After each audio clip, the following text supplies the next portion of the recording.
दोस्तों यूं तो आज हमारा विज्ञान बहुत आगे पहुंच गया है और हम इंसानों ने एक से बढ़कर एक आविष्कार भी किए हैं। लेकिन दोस्तों आज भी पृथ्वी पर इंसान और ब्रह्मांड के कई सारे ऐसे राज हैं जो आज भी रहस्य बने हुए हैं। हम इंसानों के दिमाग में कई सारे सवाल आते हैं, जैसे कि हम इंसान का विकास कैसे हुआ, आदि मानव कैसे रहते थे, इन लोगों को किन समस्याओं का सामना करना पड़ता था और हम इंसानों के पास दिमाग और बल कैसे आया।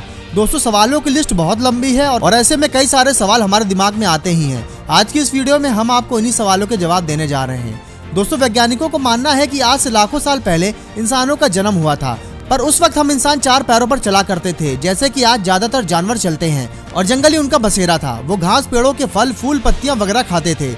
इसके अलावा जानवरों को मारकर उनका मांस भी खाते थे। वो लोग कपड़े नहीं पहनते थे और पूरे जंगल में घूमा करते थे। उस समय इंसानों की शक्ल आज के बंदरों जैसी थी। पूरे दिन जंगल में घूमने के बाद ही रात में गुफा में सोया करते थे। ऐसा ये लोग इसलिए करते थे ताकि गुफा में सोने की वजह से ये ठंड और बरसात में खुद को बचा सके। जब उन्होंने पहली बार पेड़ों पर फल को देखा तो ये खुद को संतुलित करने लगे, जिसके बाद इनकी बॉडी धीरे धीरे सीधे होने लगी और ये चार पैरों की वजह दो ही पैरों पर चलने लगे। इस तरीके से उनके दो हाथ फ्री हो गए, जिसका इस्तेमाल वो धीरे धीरे किसी चीज को पकड़ने या फिर उठाने के लिए करने लगे। तो इस तरीके से वो अपने दो पैरों का इस्तेमाल चलने के लिए और दो हाथों का इस्तेमाल काम करने के लिए करने लगा। दरअसल ये हमारे पूर्वज थे जिन्होंने जमीन पर मानव सभ्यता का आधार रखा। उस समय इनका दिमाग एक सेब जितना बड़ा था और इनकी लंबाई लगभग 4 फीट तक थी। ये हमारे वंश के सबसे पहले सीधे चलने वाले प्राणी थे। कई सालों के विकास के बाद ये दो पैरों पर चलने लगे, जिससे एनर्जी बहुत कम खर्चा होती थी और ये चलते चलते खाने भी लगे थे। इस तरीके से हम इंसानों के अंदर शारीरिक परिवर्तन होते चले गए। जैसे कि जब वो अपने दो पैरों पर खड़ा होने लगा तो ज्यादा दूर तक देखने लगा। वो आसपास की चीजों को देखने के लिए पूरे शरीर को घुमाने की बजाय केवल गर्दन को ही घुमाने लगा। अपने हाथों का उपयोग पेड़ों की टहनियों को पकड़ने के लिए करने लगा। इसी समय ये पीठ के बल सोने लगे थे।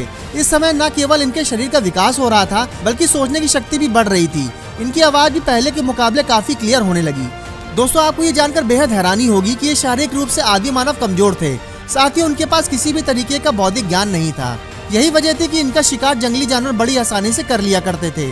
खास तौर पर इनके सबसे बड़े दुश्मन थे तेंदुए, जो इनका बेहद आसानी से शिकार कर लिया करते थे, क्योंकि उस समय यही एक ऐसा जानवर था जो इंसानों की तरह ही पेड़ों पर चढ़ सकता था। और उस समय इंसान भी जंगली जानवरों से बचने के लिए और अपनी भूख को मिटाने के लिए पेड़ों पर ही रहा करते थे। पर धीरे धीरे इनमें सोचने का विकास हुआ तो इन लोगों ने खुद को बचाने के लिए झुंड में रहना शुरू कर दिया। अब आदि मानव हमेशा झुंड में ही रहा करते थे और पूरे दिन भोजन की तलाश किया करते थे। उस समय इन्हें भोजन के अलावा किसी और चीज के बारे में पता नहीं था। ना तो कपड़े पहनते थे, ना ही किसी तरीके का क्रिएटिव काम करते थे। शुरुआती समय में इनका केवल एक ही काम हुआ करता था और वो था भोजन की तलाश करना। पहले ये जानवरों का शिकार करके उनका कच्चा मांस ही खा लिया करते थे, लेकिन कुछ समय बीतने के बाद इनके साथ एक घटना होती है जिसने इनकी पूरी जिंदगी बदल दी। एक दिन ये खेल खेल में पत्थरों को आपस में टकरा रहे थे, जिस वजह से पूरे जंगल में आग लग गई। इस आग में बहुत सारे पशु भी जल गए। जब उन्होंने उन जले हुए जानवरों का मांस खाया तो उन्हें वो मांस स्वादिष्ट लगने लगा। उसके बाद उन्होंने पशुओं के मांस को जलाकर खाना शुरू कर दिया। आग का यह आविष्कार इनके लिए वरदान साबित हुआ। उन्होंने सर्दियों में भी आग जलाकर खुद को गर्म रखना शुरू कर दिया। साथ ही साथ अंधेरे में उजाला करने के लिए भी आग का इस्तेमाल करने लगे। ये मानव जाति के लिए सबसे पहले उपयोगी खोज थी। पहले ये लोग कच्चा भोजन करते थे, जिससे पचाने की इनकी सारी एनर्जी खत्म हो जाती थी। पक्का भोजन करने की वजह से इनके अंदर पहले से ज्यादा ताकत आने लगी, जिससे इनका मानसिक और शारीरिक विकास बहुत तेजी से होने लगा। एक समय की बात है जब आदि मानव ने फल खाया और फल के बीज को नरम मिट्टी में फेंक दिया। तभी कुछ दिनों के बाद इन्होंने देखा कि वहाँ पर पेड़ निकल आया है और फिर कुछ दिनों के बाद वो थोड़ा और बड़ा होता गया और कुछ महीनों के बाद एक टहनी का रूप ले चुका था। धीरे धीरे जब ये पौधा पेड़ बना और फल देने लगा, उसे देखकर आदि मानव बहुत खुश हुआ। उसे समझ में आ गया था कि किसी भी फल का बीज जमीन पर फेंकने से एक दिन पेड़ निकलेगा और वो पेड़ फल देने लगेगा। उसके बाद जब भी आदि मानव अपने पसंदीदा फल को खाते तो उसके बीज को जमीन पर फेंक देते, जिसके बाद से उस पर पेड़ निकल आता। पर उन्होंने देखा कि हर एक मिट्टी में बीज फेंकने से पेड़ नहीं निकल रहा है। पेड़ केवल उन्हीं मिट्टी से निकल रहा है जो मिट्टी नरम है।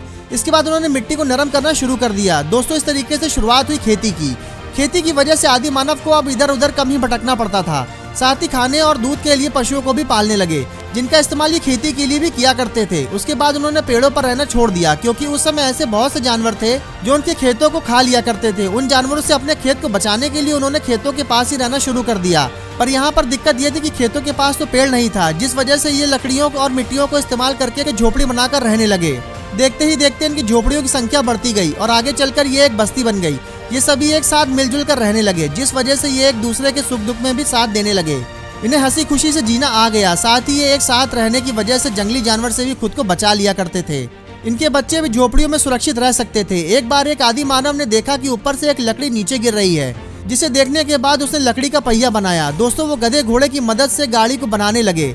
इससे सामान ढोना बहुत ही आसान हो गया और जब भी इन्हें दूर जाना होता तो ये जानवरों का ही इस्तेमाल करते थे। धीरे धीरे वक्त बीतता गया। वक्त के साथ ही आदि मानव आज का मानव बन गया। उसके बाद क्या क्या आविष्कार हुआ वो सब आपके नजरों के सामने ही है।